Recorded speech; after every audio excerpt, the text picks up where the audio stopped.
Okay. Well, thank you everyone for joining us today. We apologize for the delay and I'm glad that you're on. So we will get started with this session. Today we're going to be hosting this workshop and I'm meeting, I'm sorry, I am representing the Female Economic Empowerment Committee of the Westchester Women's Agenda, and I want to welcome everyone on their behalf. I have Juliet, Sally, and Lisa also joining us from the committee, so thank you everyone for joining. And today's session is really about re-entering the workforce. We're going to look at strategies and resources to help you navigate the job market after a break. We have three speakers today, and I will begin to introduce them and turn it over to them. But I did want to go through briefly the agenda for the event today. Essentially, we're going to have Lori Hirsch-Schultz speak first, and then we'll have Q&A after she presents. And then we'll introduce the other representatives, Jason Chapin and Phyllis Blake, and we will provide an introduction for them, and we will go over some Q&A. And at the end, we will have a wrap up, and we're going to look to see if you could provide us some feedback on our survey. So thank you everyone for joining. We're thrilled to have you here, and we will get started. So again, we're going to be going over re-entering the workforce and strategies and all the resources in the community that you can use for this. So first, I'm going to turn it over to Lori Hirsch-Schultz.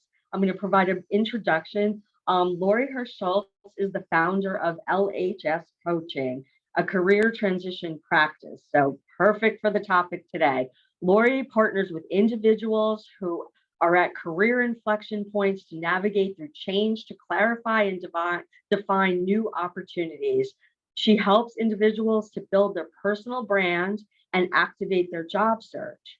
Lori's services include individual and group coaching, masterminds, and interactive workshops. Lori started LHS Coaching in 2018 following a 23-year career with Fortune 500 organizations in a variety of marketing, strategy, leadership roles. She's the founder of the Broad River Women's Networking Organization and the president of the board of the Westchester Youth Alliance. So Lori, I do want to thank you for joining us today. I'm going to turn it over to you right now. And as I said, we're going to have you present, and then we'll look for Q&A after your presentation and interactive conversation. So Lori, thank you again. Oh, you're welcome. Thanks so much, Lana. All right, I'm going to, nice to see everybody. I'm going to share my screen. And thanks for your patience as we were getting the technical pieces worked out. So let me share my screen. Here we go. How's that look? Look good? Good. All right, excellent. All right, so I'm excited to be joining you today to talk about strategies for re-entering the workforce. As Lana said, I'm a career transition coach. I partner with people who are at professional inflection points to navigate through change with clarity and confidence. And I work with people to build their roadmap forward to their next job and their next role. So again, really happy to be here. And I'm excited to talk about this topic. Like I said, I work with people who are at professional inflection points, and clearly returning to the workforce is a big inflection point. Here's a little bit about what we're going to be talking about today. We're going to be talking about building your personal compass, clarifying your goals and why are you entering why are you re-entering the workforce, developing your personal brand, activating your network, and then a bit of a call to action. What are the next steps? What are one or two next steps that you can take coming out of this presentation? And then my colleagues who are going to be following after me will actually build on all these presentations actually work nicely together. So while I'm going to be focusing on your personal brand and building your building your personal compass, we're also going to be talking about some of the tools and technologies around looking for a job as well. So moving ahead, first of all, let's acknowledge a little bit of the elephant in the room. It can be, there can be real and perceived challenges to reentering the workforce. To start with, get ready, stand up, chin up, confidence. That's foundational to any job search or career transition. You want to feel good about who you are, because that's going to emanate into all of your conversations, into your interviewing, how you engage with the world. You want to feel confident. But let's start by acknowledging some of the barriers that you might be thinking about. First of all, there's the inner critic. Imposters, the word imposter syndrome is something that's used quite a bit. You may be out of practice in talking about yourself and talking about your experiences. So that is a potential challenge. Networking. Maybe you feel like your network has gotten smaller, or it's older. It's maybe feels a little bit of out of date, or maybe it's more personal versus professional. It's been a while since you've networked. Again, that inner critic, kind of nattering in your ear might be holding you back from feeling comfortable about networking. There may be some skill gaps. My career prior to becoming a coach, I was in marketing, and increasingly marketing has gotten to be more and more about the digital aspects of marketing and the data and analyzing the data and lots of testing and learning. And that's a piece where I don't necessarily, if I were to re-enter the market and to be a pure marketer, that's probably an area where maybe I would feel a little bit at a deficit. So some of these, technology, industry knowledge, the function is evolved. That may be a place where you might be feeling a little less confident. Perceived employee bias. Why did you have such a long employment gap? Age discrimination. I've spoken to many people who say, you know what, I actually want to take a step back. I don't want to work as hard as I did before, or as intensely. And sometimes employers are uncomfortable with that.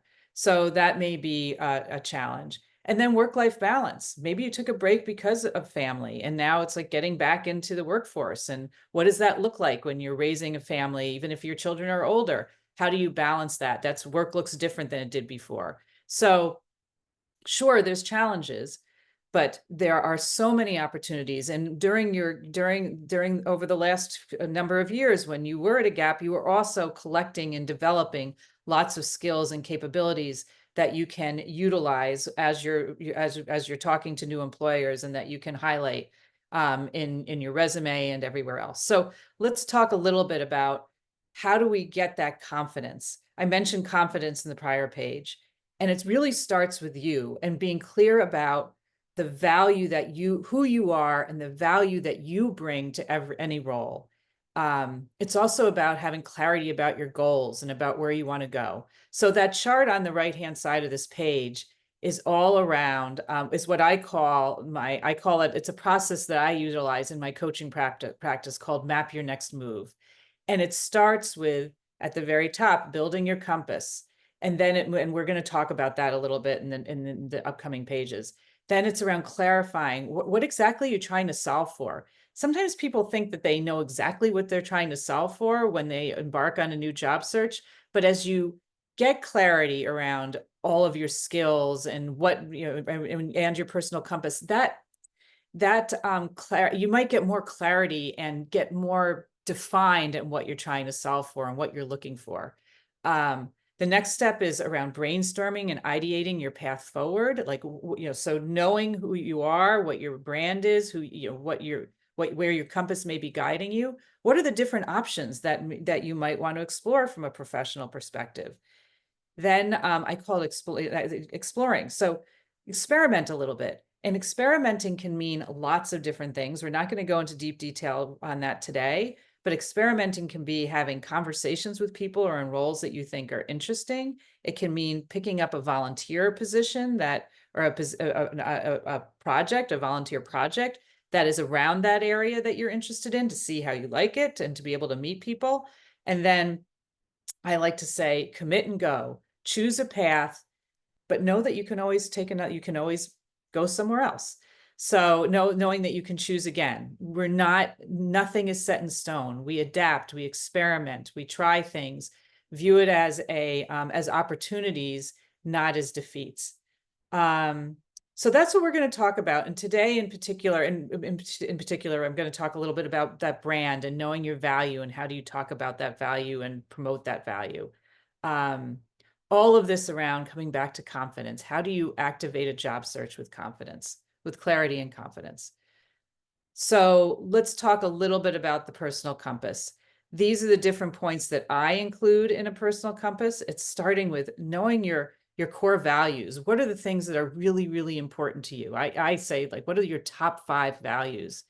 Because when you're aligned with your values in your life, that's when you're satisfied. When there's a gap between what you're doing and between your job or the career, the path that you've chosen, and your values, that's when there's dissatisfaction, frustration, can lead to, increased stress, depression.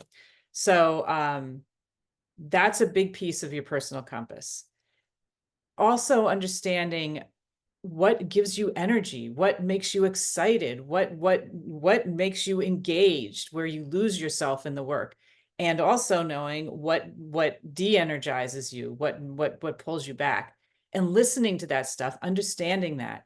And then as well, of course, very importantly, as you're doing a job search, being really clear on what your core competencies are. What are you really good at? And as well as what your innate traits are. And that's what I call your superpowers. And I'm going to talk about that a little bit. But this is an introduction to your personal compass, and having clarity with your developing a personal compass and having that personal compass.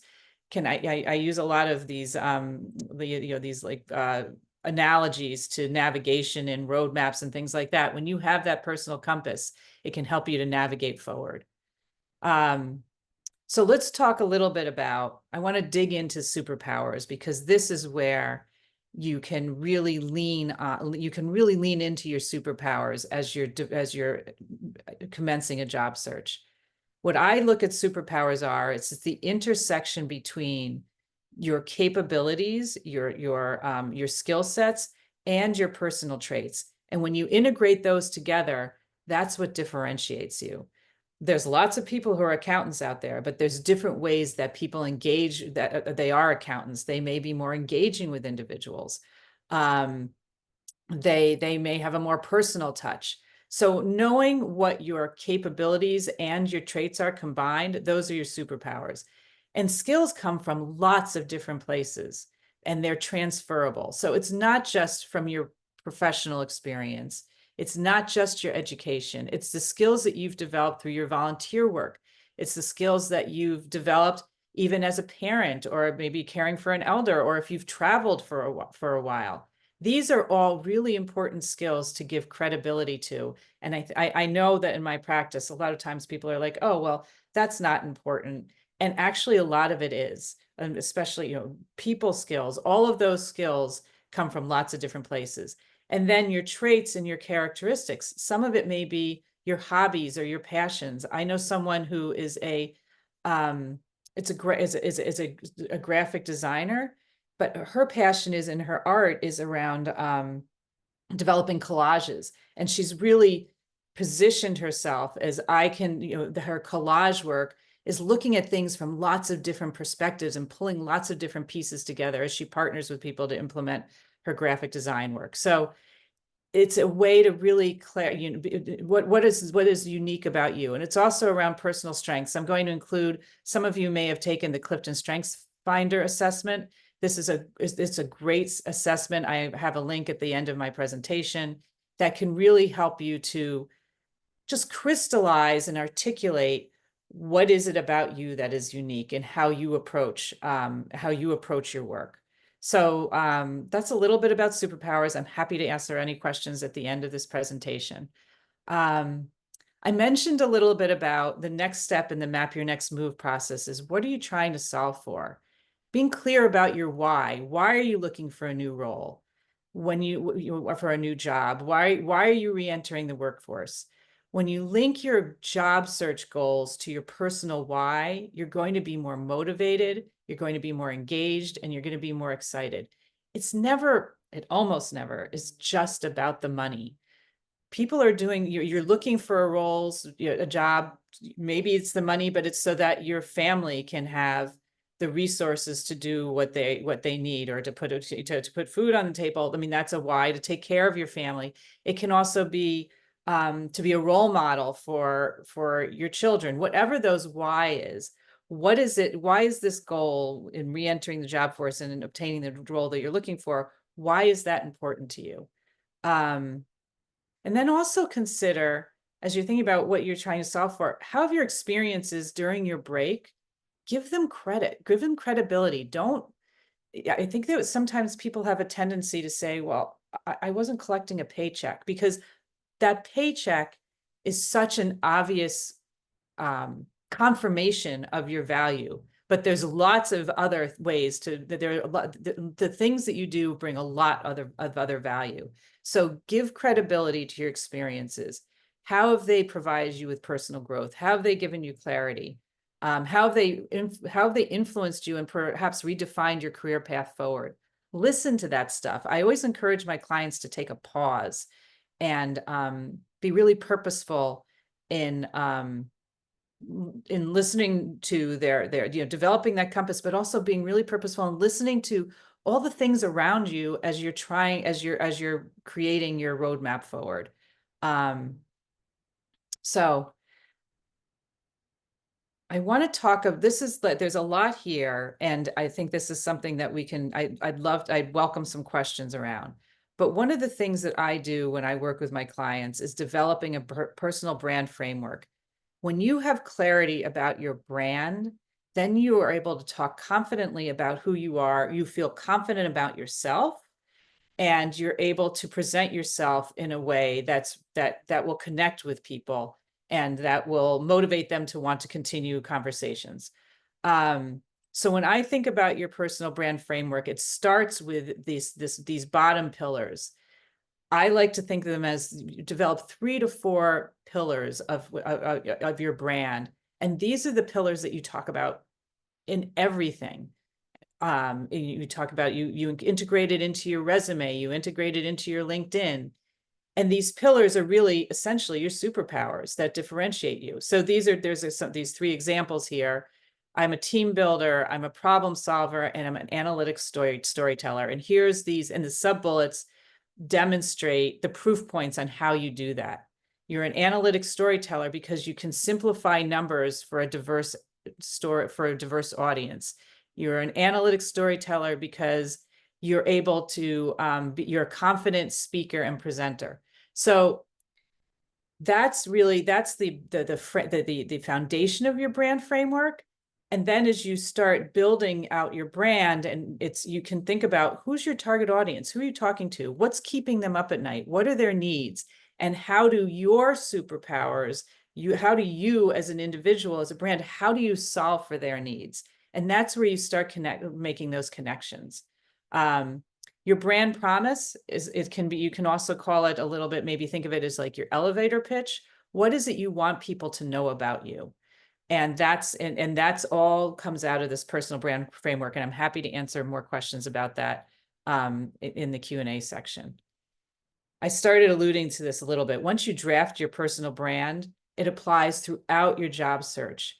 And you take those 3 pillars, that there's 3 or 4 pillars, and you integrate them again, like I said, into your resume, into your social media, your networking, your interviewing, so that what you want to happen is that when people talk about you and they say, oh, tell me a little bit about Sally, they always say, oh, Sally, she's really interesting. She'd be really great for this role because here are the 3 things that I want to tell you about Sally.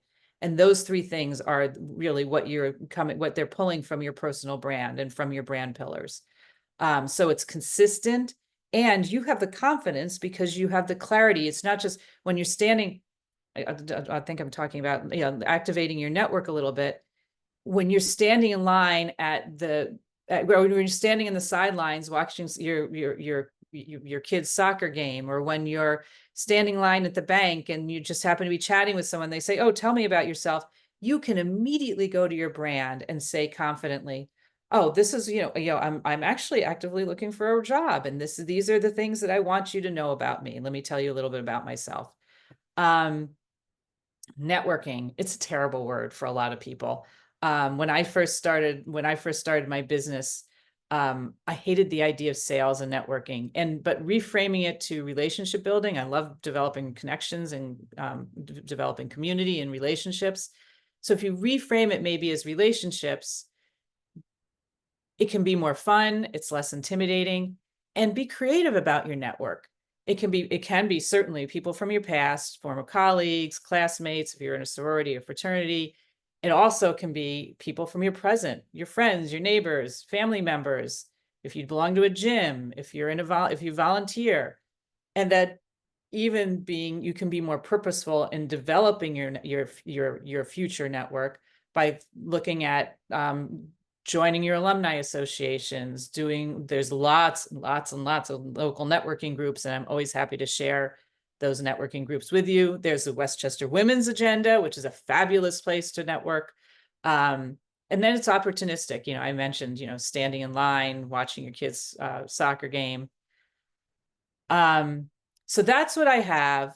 I said at the very, when we were getting ready for this call, I said, I'm not going to talk for 35 minutes. No one can talk for 35. No one's going to listen to me for 35 minutes. In a minute, I'm going to take us off screen and welcome your questions, and let's have a conversation. But I do I do, when we go to these webinars, it's like, wow, oh, that's really interesting. So I challenge you to have a call to action. Commit to yourself at the end of this webinar, after everybody's presented. What are you going to do? What's one thing that you're going to do out of this presentation? So take one step forward. Maybe it's start building your superpowers. Take an inventory of all your skills. Ask your friend, ask former colleagues, ask your family members, what are the skills that I have? When you think about the things that I can do really well, what are they? Take the Clifton Strengths Finder assessment. I think it's like $49 or something like that. List your top 5 non-negotiable values. And that can be really hard. I actually have a worksheet on that. If anybody wants to, would like a copy of that worksheet, I'm happy to share it.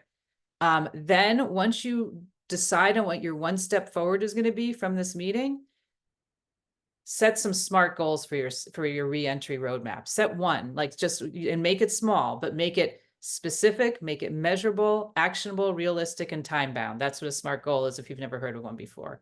And then think about what holds you accountable.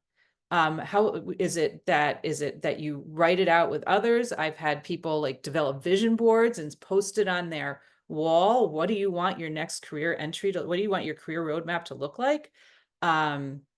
Identify a partner, a group, hire a coach, but make an accountability plan.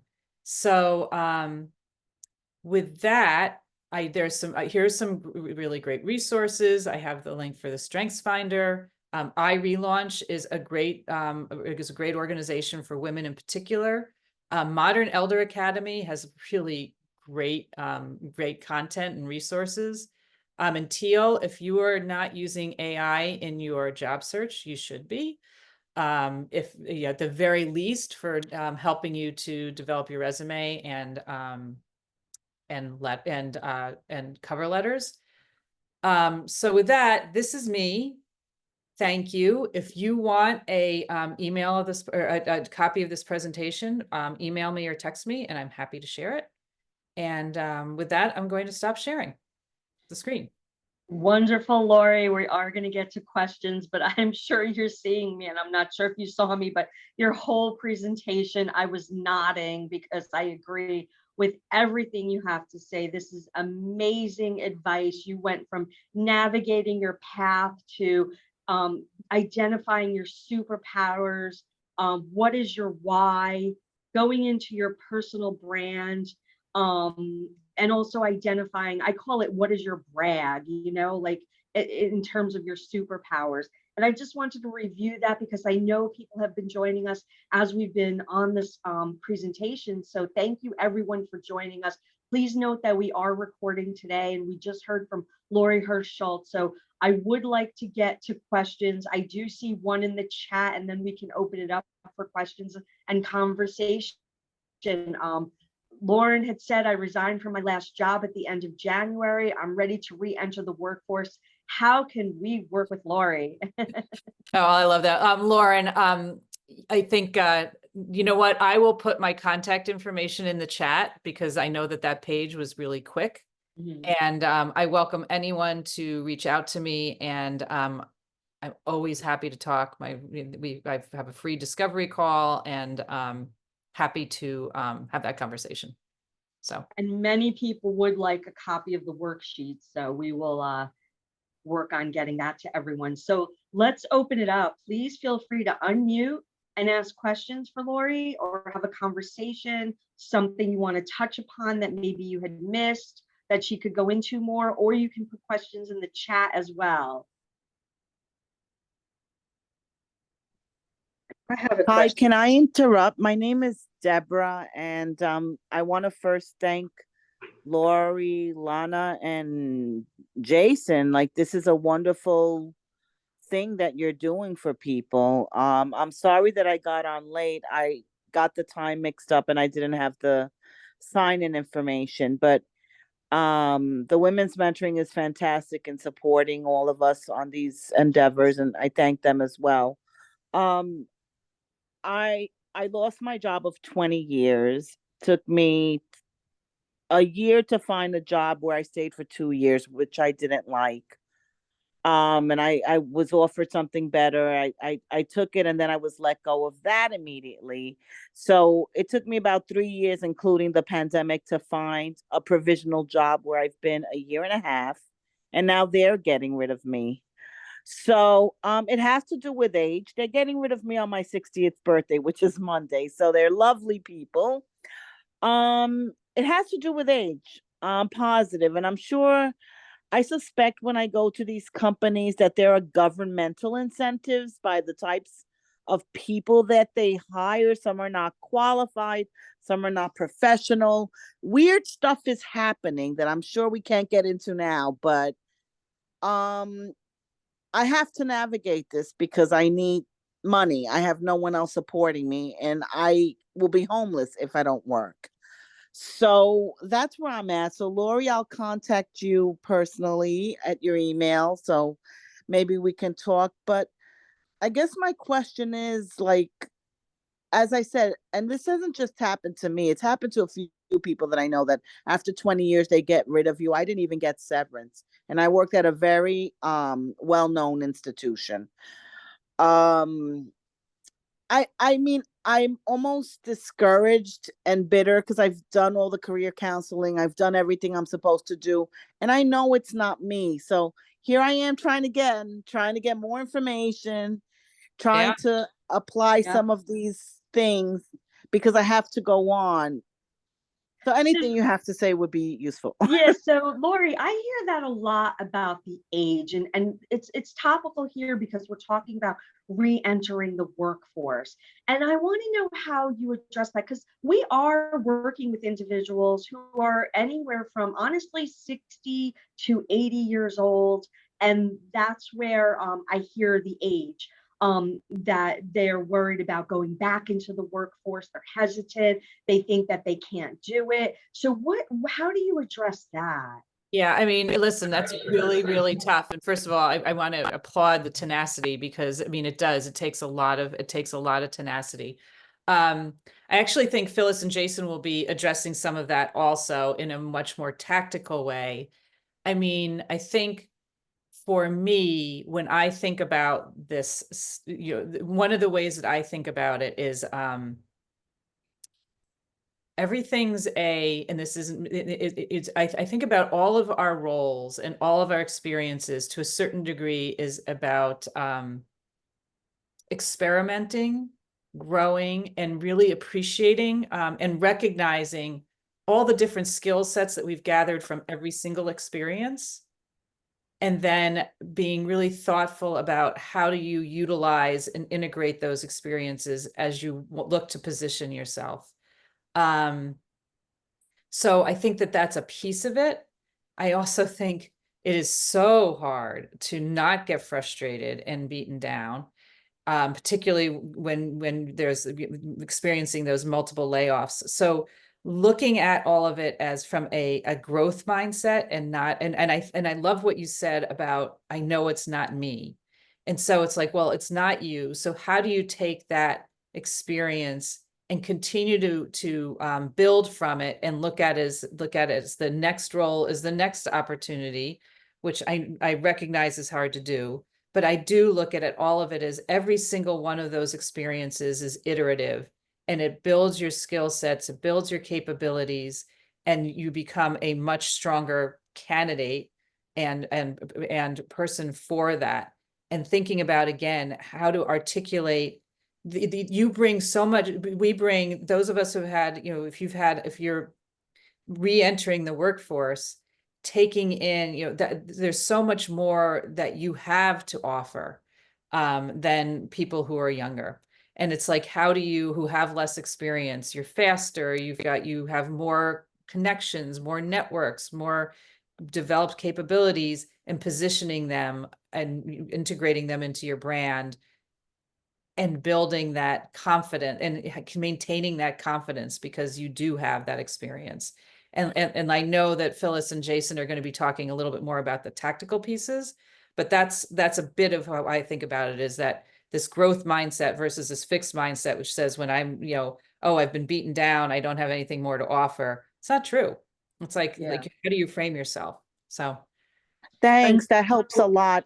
And I will say on a positive note, and this might apply to some people in this meeting, because I wasn't given a chance to work for like 3 years, I kept trying to maintain my skills with taking courses and joining career things and wherever it was offered in libraries from my alma mater, which is Barnard, and other places.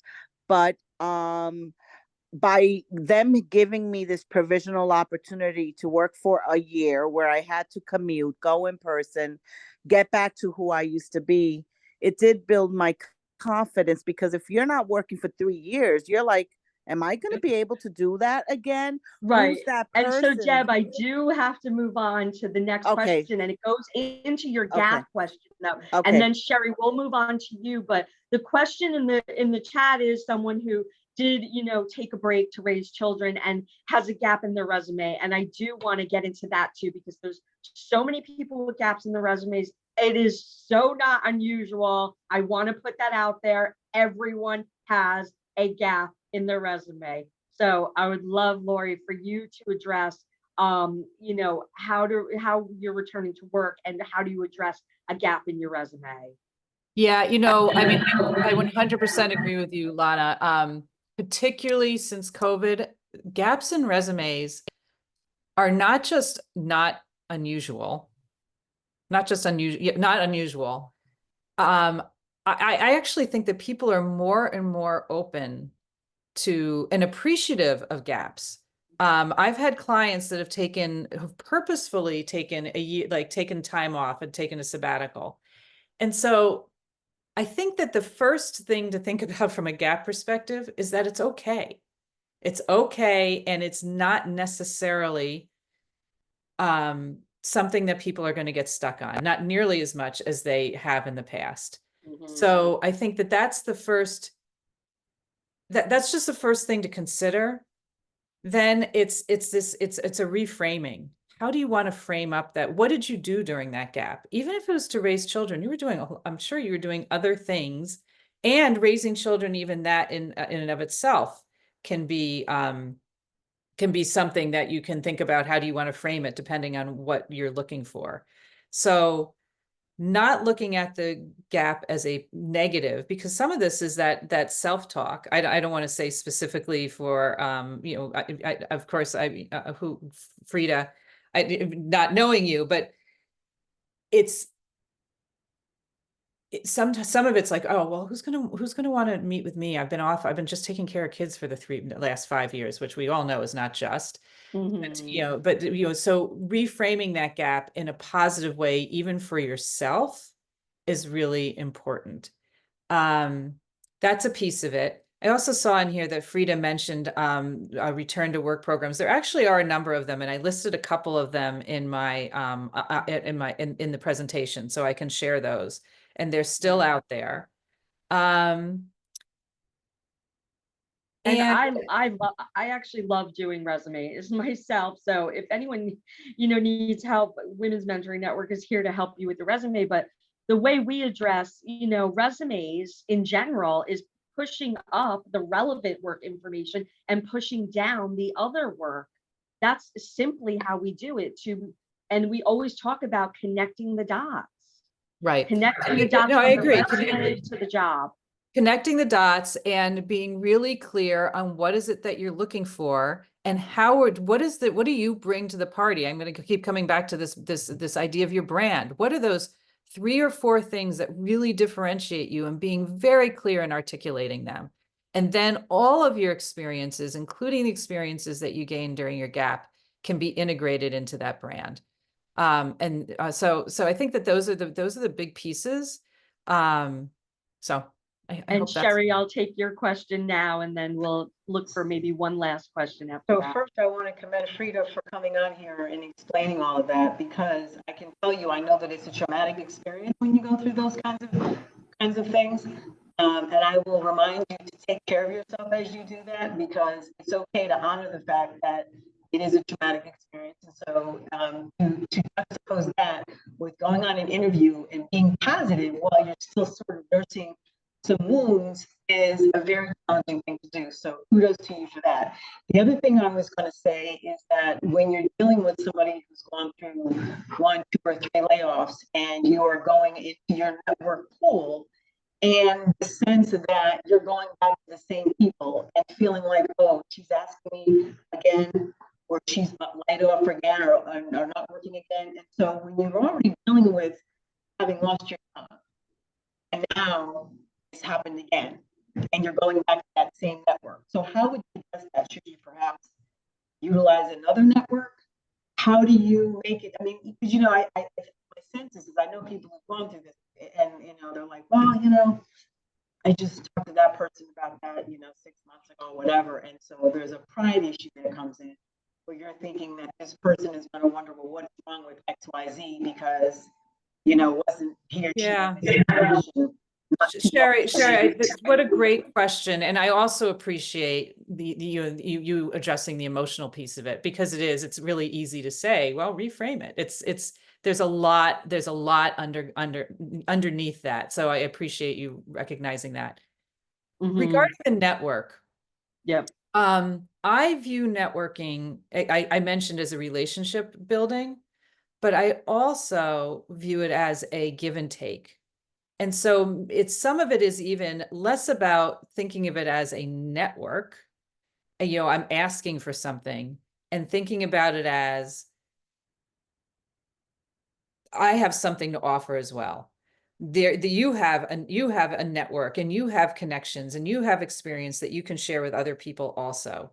So if you view it as let me have these conversations with people, and I think a great question is, what's the biggest problem you're experiencing right now? So if you're asking the people, even if you're reaching out to your network and saying, and actually, I don't necessarily advocate for, hey, I'm looking for a job. Do you have a job? I view them more as curiosity conversations. You know what? I'm between jobs. This is what I'm thinking about. Tell me about what you're working on. Tell me about what's going on in your organization. You give me more information. And then at the end, you may want to say, well, do you know if there's any open roles?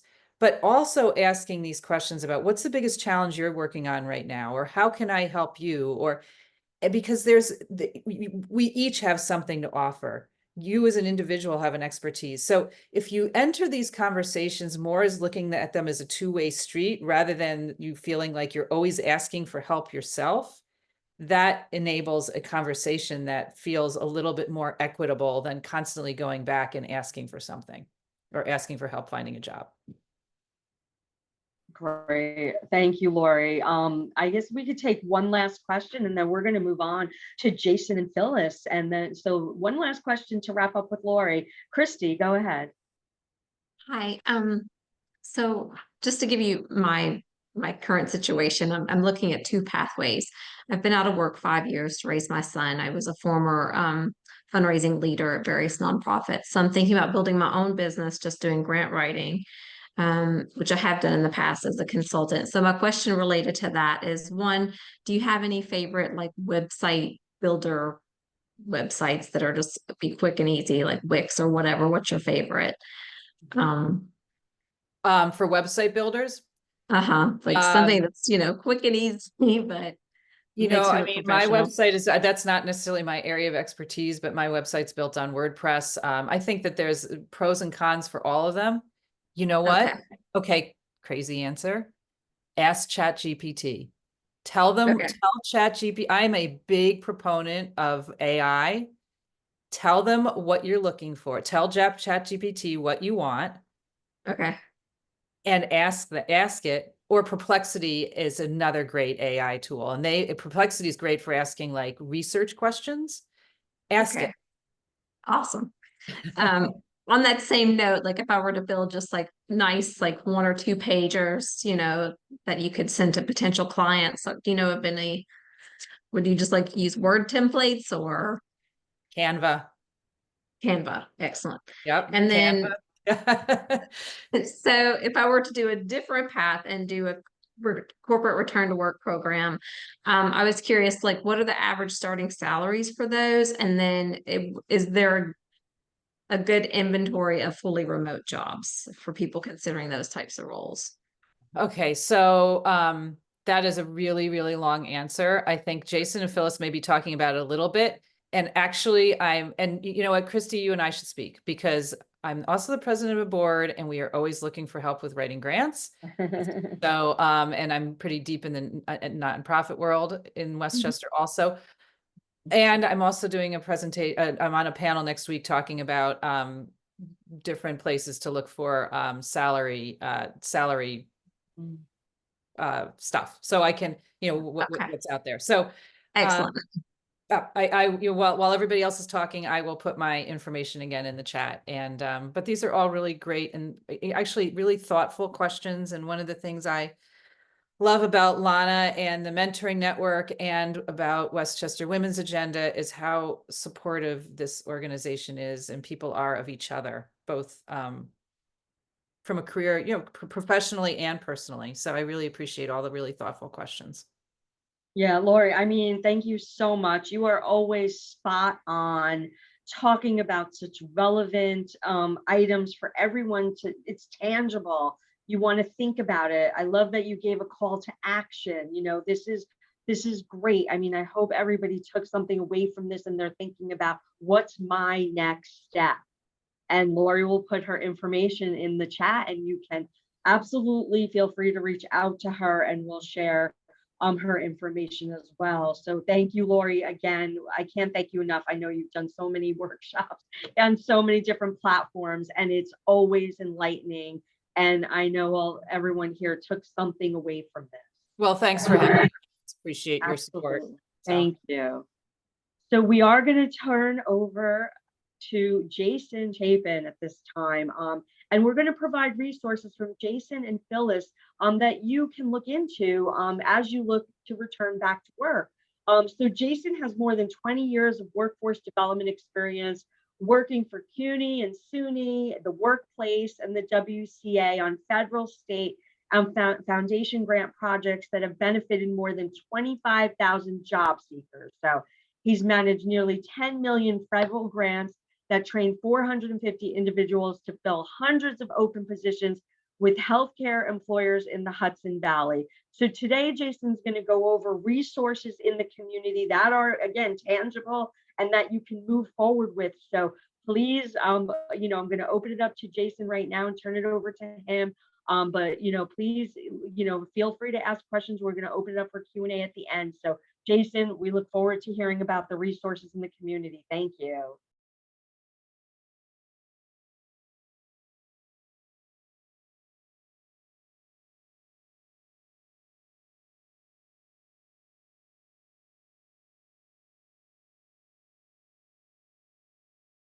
All right, are we ready?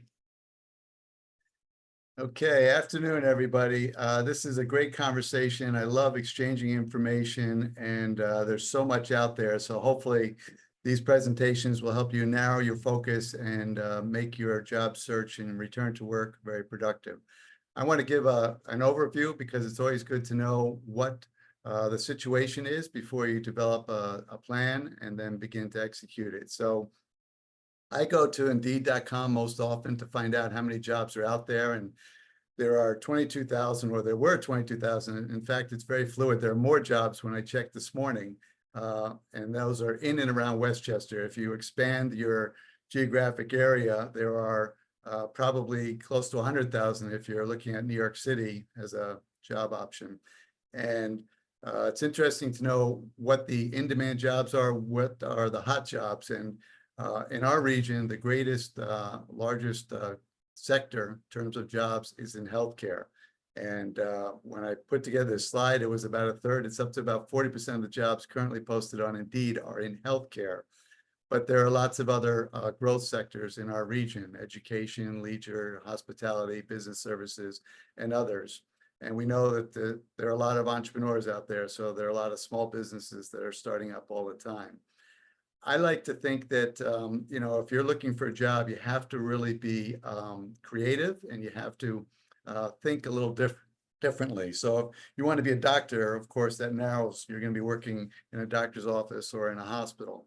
But if you want to get into accounting, you know, you're not just looking for jobs in accounting firms. There are lots of jobs in accounting in hospitals, universities, large corporations, nonprofits. So think about all the different places where there may be the ideal job for you. Same thing goes for administrative jobs, HR, IT, other occupations. And I think it's also important to note that a lot of organizations are horizontal, meaning that they have a lot of jobs, but not a lot of different types of jobs, but not necessarily a lot of jobs in each area. And then there are vertical organizations that have a lot of different jobs in the different occupations. But I think it's also important to know that there are a lot of trends. And right now, a lot of employers are looking for people with skills more than they're looking for people with degrees. A lot of times a job will require a certificate or a credential, but there's a lot of flexibility because employers are really eager to fill positions, and they don't want to miss the opportunity to hire somebody. So just know that all that information is in the job listing, the job post, and you should look at that carefully and make sure that you're applying to a job where you are a good fit, you are a good match, and understand what they are looking for, because the ultimate goal is to get them to hire you. So there's a New York State Department of Labor puts out an annual report for job seekers and employers, and I think the information is very useful. I think it's always important to know what people are doing to get jobs, and it's interesting. It's really we're taking a look back. The traditional ways that people found jobs were networking, either through family, friends, or colleagues, associates. And turns out that that's still the most effective way to find a job. And of course, there are a lot of places where people are looking for job listings, and Indeed is still the top choice with a lot of people. A lot of people are also looking at employer websites, nonprofit websites, to find out what listings they have there. And it's important to know that, you know, it costs money to put a job listing on Indeed and the other job boards, but it doesn't cost money to put it on the company website. So you'll probably find more job information on a company website than you would on a job board. And sometimes they don't always pull down a job listing after a position's been filled on a job board. So you got to keep checking, make that a daily routine. Indeed is also a very popular website, according to this survey. And then, you know, as far as the right side, the most successful recruitment tools, again, networking, Indeed, company website, LinkedIn. So I'm glad that that matches up. And then I think it's also important to know that a lot of employers are frustrated because a lot of job candidates don't have all the skills they want. Doesn't mean that they're not willing to train them, but they're looking for ideal candidates who have all the skills they want. So it's good to know what they want so that you can make sure that you're polishing up those skills. We're finding that with employers, they're saying that a lot of candidates aren't self-motivated, their communication skills are off, maybe they're not great at problem solving, crisis management, things like that. So, you know, you'll see that a lot of these skills are holding up year after year, but look at the right side, you'll see what the most recent survey says. Just a kind of anecdotal, 90% of life is showing up. So, you have to really apply yourself. You have to be aware, self-aware of what your strengths are and your weaknesses are, and always try and improve your weaknesses. It's also important to understand that a lot of employers will allow you to do additional training after you're hired. So it doesn't mean that once you get a job, your training ends, your skill development ends. That could just be the beginning. And also always remember that you have to talk about what value you bring to the employer. A lot of times people are missing out in an interview because they spend too much time talking about negative things or things that they want. And you have to focus on what you can give to the employer that's going to convince them to hire you.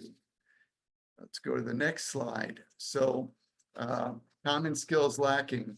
And these are really pretty basic. These are on the technical skills side, and basic computer skills are critical. You have to be able to email, you have to be able to use all of the Microsoft apps, Word, Excel, depending on your job position, PowerPoint, and so forth.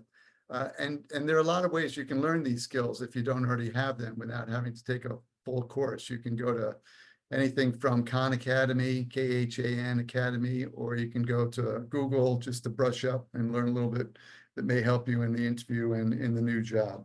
And this lists some other things that you want to know, but I really want to focus on where to go to get more information. I know I'm going through a lot of slides and I'm doing it quickly. I don't want to overwhelm you, but I want to make sure you focus on this slide and the next slide. So this slide lists some resources. These are all free. Some of these are governmental, some of these are county, some of these are for-profit companies, but Career One Stop is federal. It has tons of information. It is really the place to start.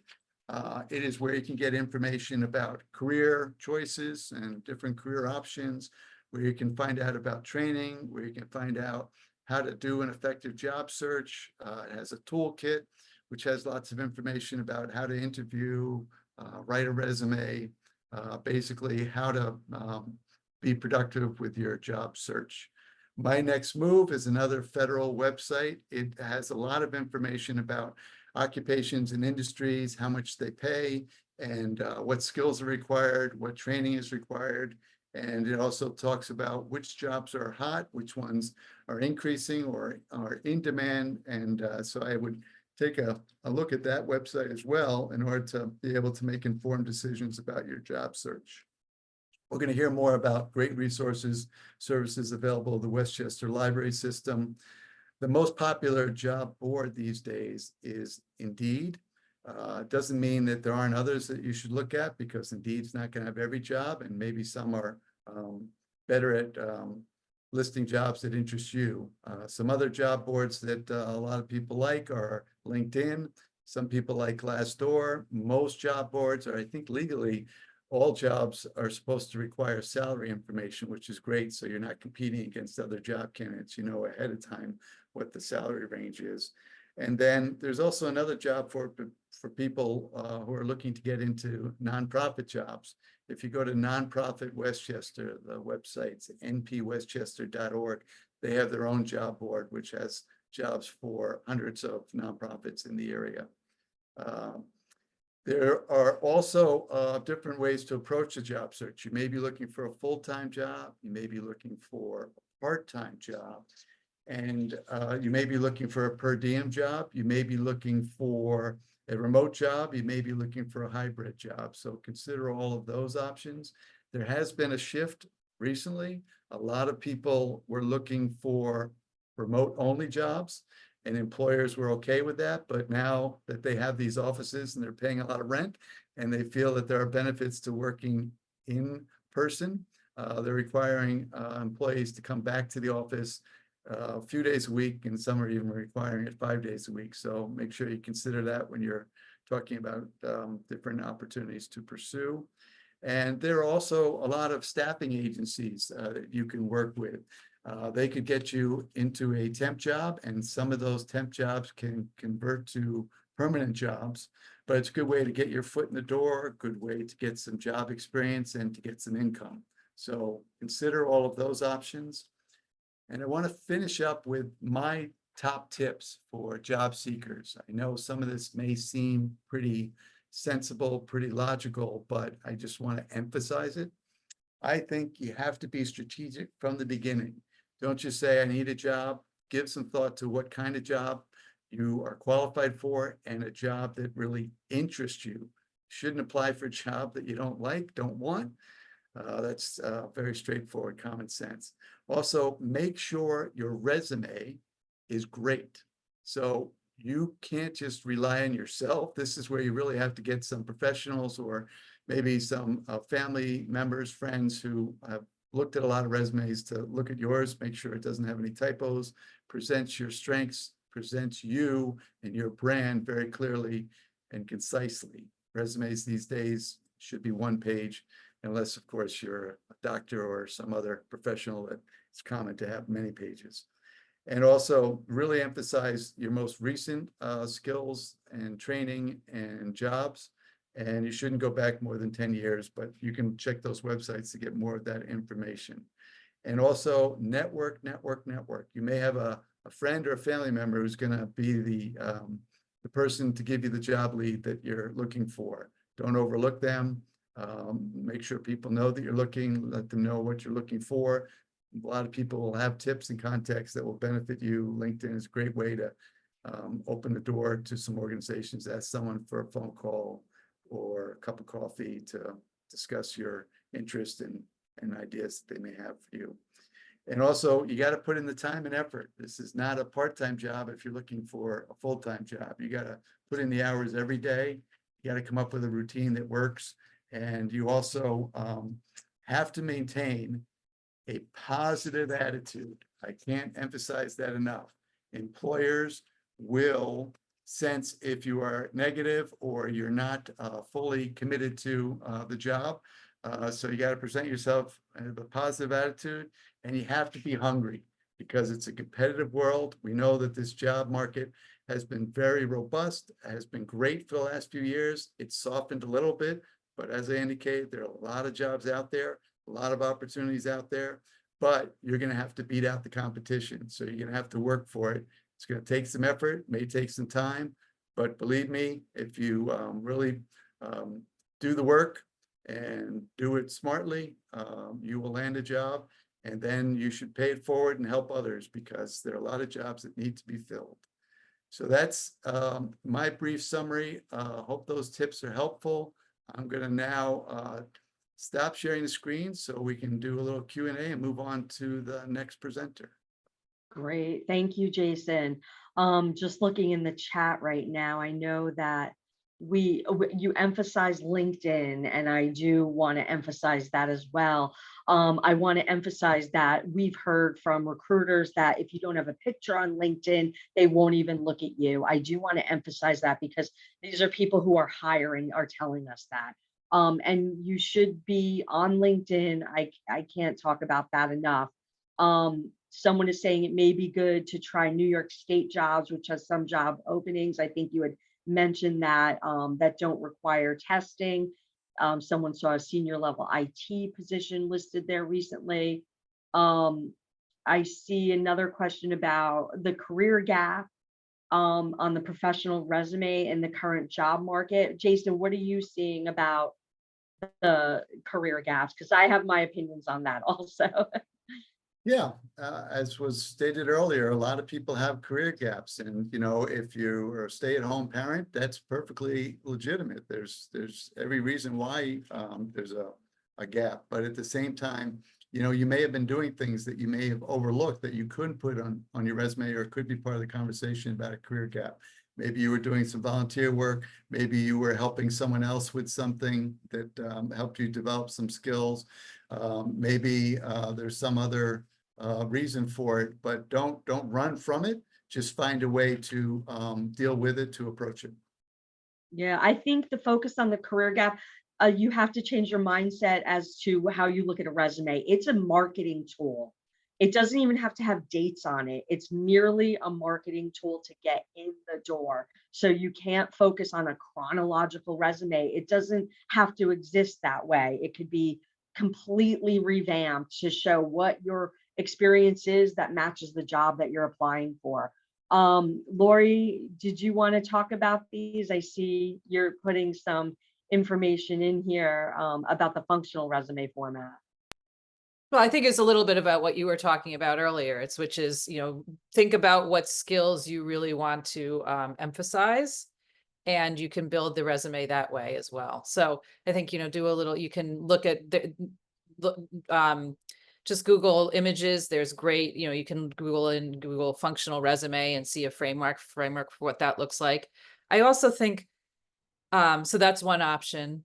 And, Jason talked about this. It's nice that we're all reinforcing the same messages, which is give the work that you did or whatever you might have done during your gap has credibility and it supports what you did. So you can also even put in a career sabbatical, and you took that time not just to raise your children, but you did XYZ work. It's not just raising children. Lots of people take career gaps to take care of elder parents, or traveled, and maybe there's something there. So, it, of course, not frivolous, but as you think about your brand, how does I call all of that stuff career marketing materials.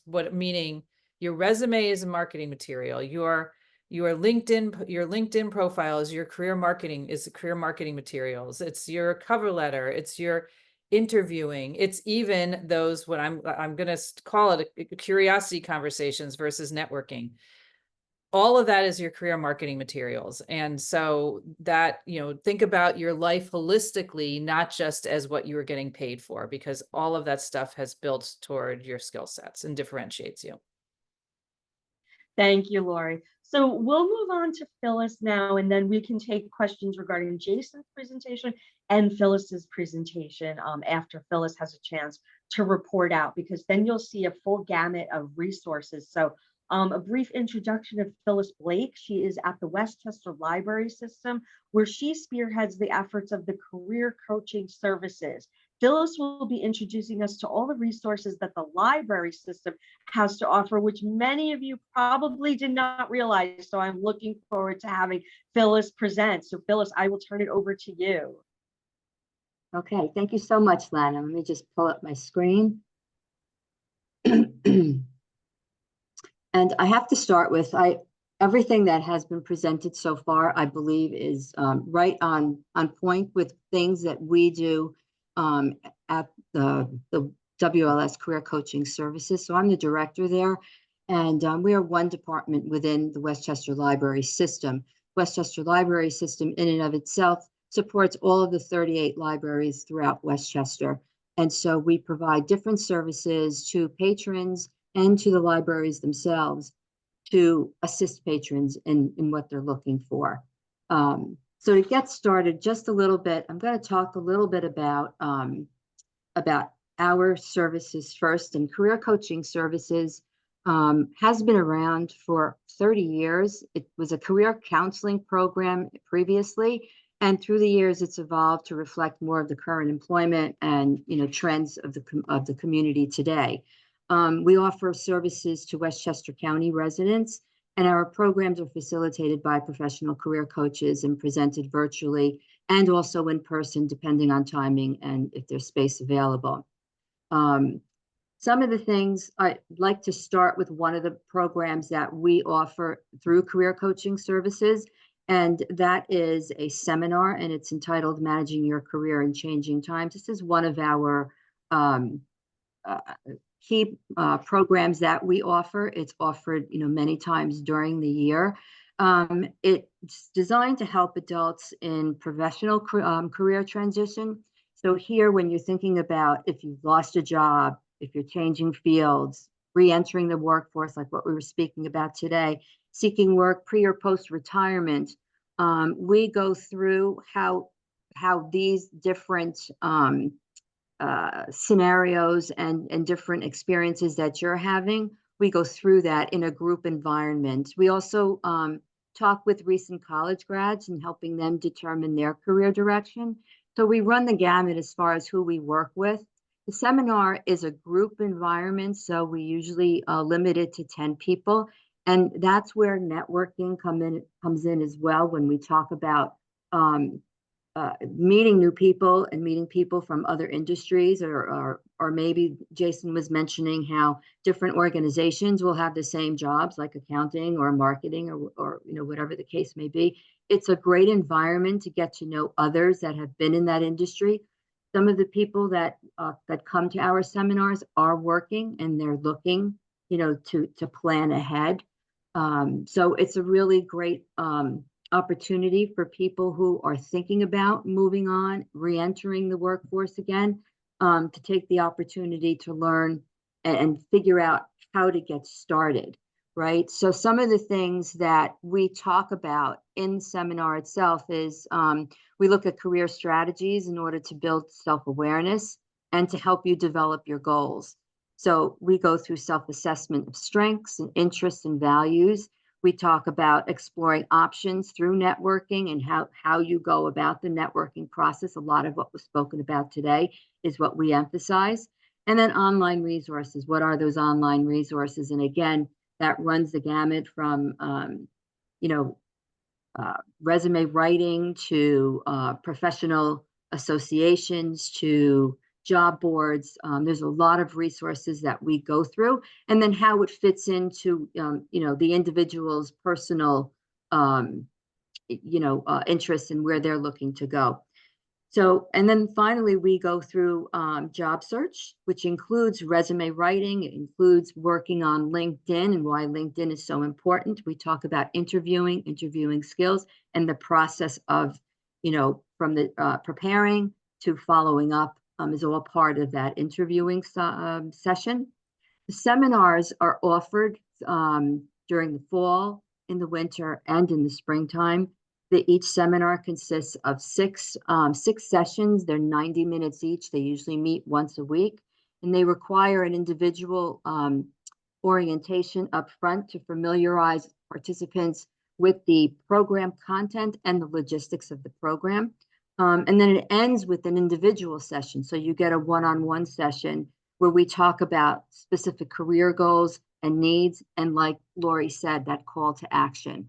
So that's a little bit about our seminar. We actually have 2 of them coming up in October, and I'm going to be there. There will be a handout that will be sent to you with all of this information. So I will I'll share that via the email. Atlanta, I guess, will be sending that out. Something else we do is we also offer workshops. They're facilitated to focus on subject. They're subject focused, I should say. And here we elaborate on some of the topics that come up during the seminar, as well as specific topics like fighting ageism. That's a big one that we talk about. We've been talking about that today as well, and what's involved. Unleashing career opportunities through networking. So again, how do you network? Why is it so important? That relationship building. That's all part of these workshops, and they're mostly interactive. So it's not just you're coming and you're listening, but you're getting involved. You're talking, you're explaining your situations, you're having questions, or we actually make you go through a particular scenario. Creating a LinkedIn profile. Here we have a couple of different programs that we offer. One of them we just did was a boot camp. That was a 2-day workshop, and then others are just the 1 hour or the 90-minute workshops. And then interviewing, again, that's another one where it's interactive, role playing, that kind of thing, and understanding what's so important about the preparation for an interview before you move ahead, and your brand. Again, how are you going to present yourself? The other thing that we also offer are speaker series events. Here we address other topics as they relate to the employment market.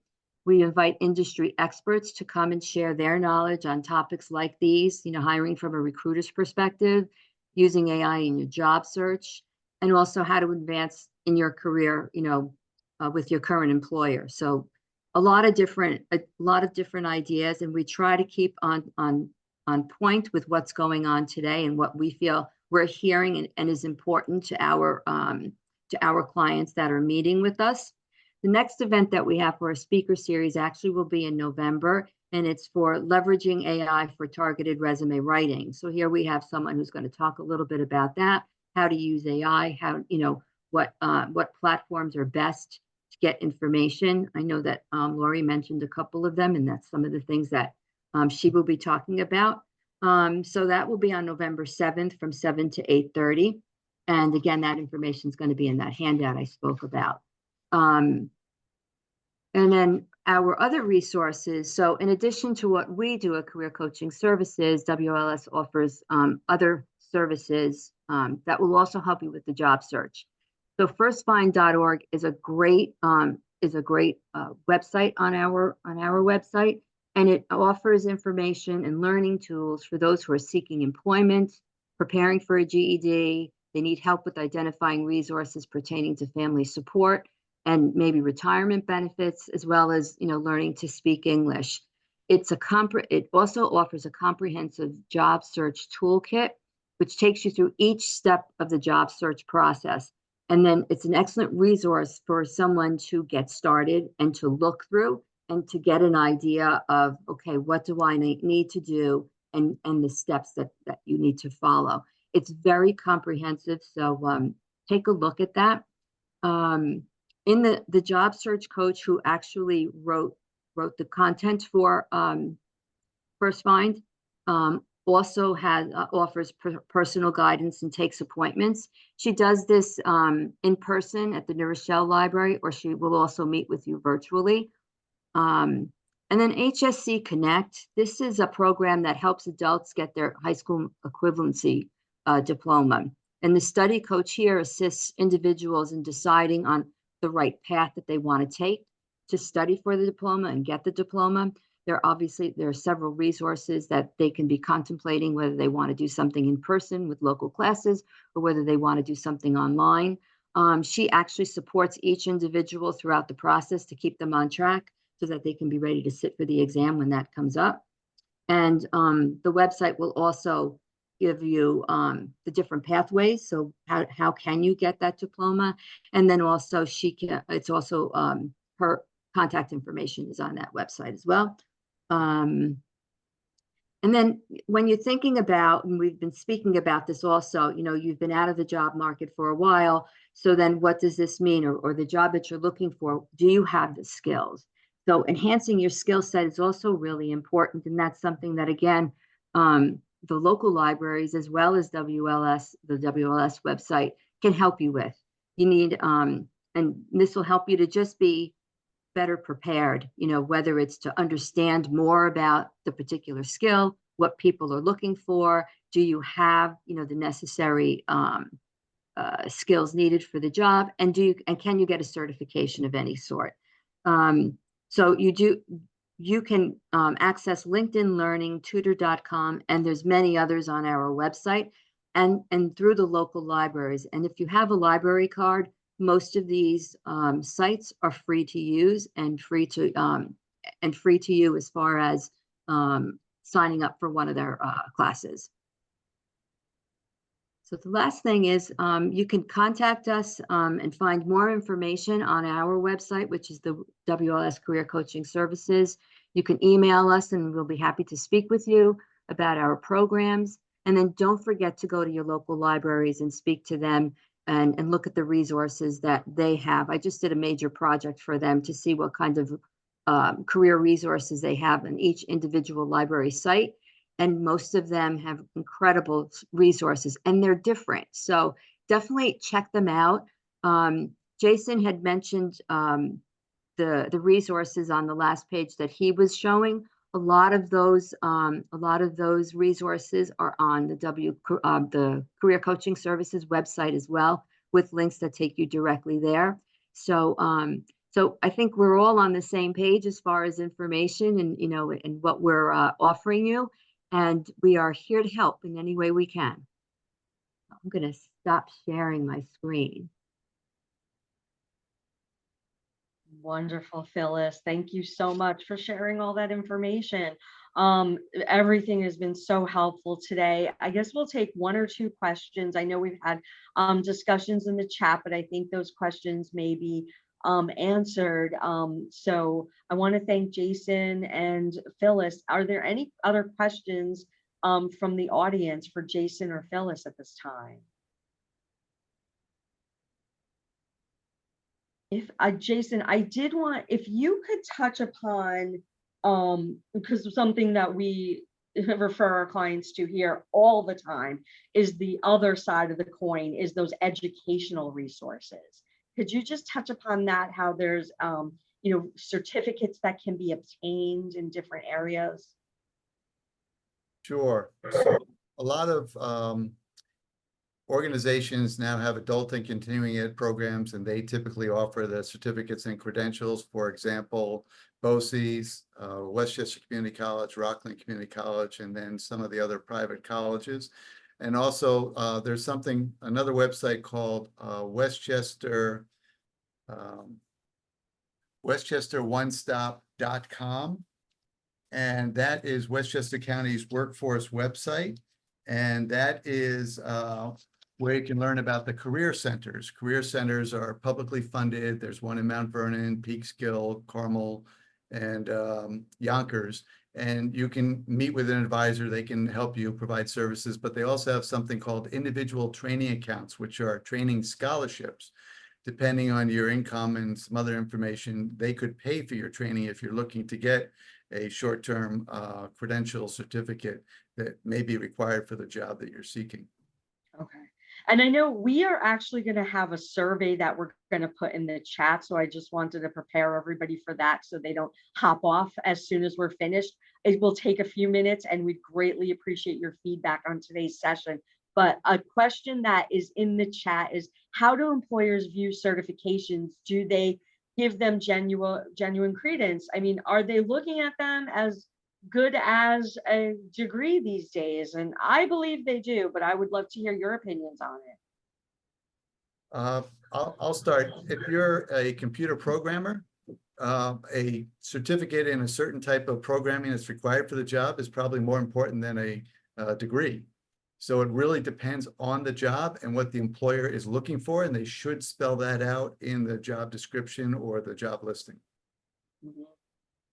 Yeah, and I also think putting a certification into your, even in your LinkedIn, it helps when people are looking for keywords. So as HR, in your resume. So even from that perspective, and it will give you more confidence in your abilities. So that alone is of value. But including those certifications in your resume and your LinkedIn, when you're applying for jobs, organizations are looking for keywords, and those keywords and those certifications will be valuable too. Mhm. And one last thing, I think employers are also looking to see what you're doing, right? So if you are taking extra classes or getting certifications, may not be exactly for what they're looking for or specifically, but they see that you're active and that you're definitely interested in the industry and in the type of work that they do. So it's always a benefit. Great. No, that's helpful. Any last questions? We'll take one last question if someone wants to raise their hand or put it in the chat. Also, we have the survey. Sally Pinto has posted the survey in the chat. If you could just take a few minutes to go into the survey, we greatly appreciate your feedback at this time.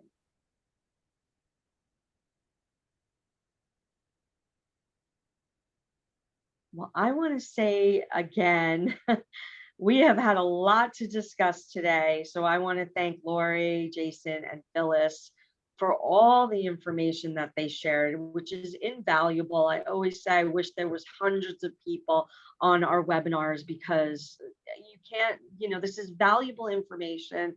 It's so educational. We really, truly appreciate you taking the time to present today, the three of you. We truly appreciate that. I mean, on behalf of the Westchester Women's Agenda and our Female Economic Empowerment Committee, this is exactly what we want to do. I think this is the perfect time of year that we were addressing this topic. So we want to, just say thank you. And, as I said, if people could fill out the survey, we greatly appreciate it. But this concludes our session today. Thank you all for asking your questions and being interactive and even sharing advice in the chat as well. Thank you. Thank you for organizing. Yes, Thank you, Len. everyone. Thank Take care. you. Thank you. Bye. Have a great day. And if you could grab that link in the chat for the survey, we'd appreciate the feedback.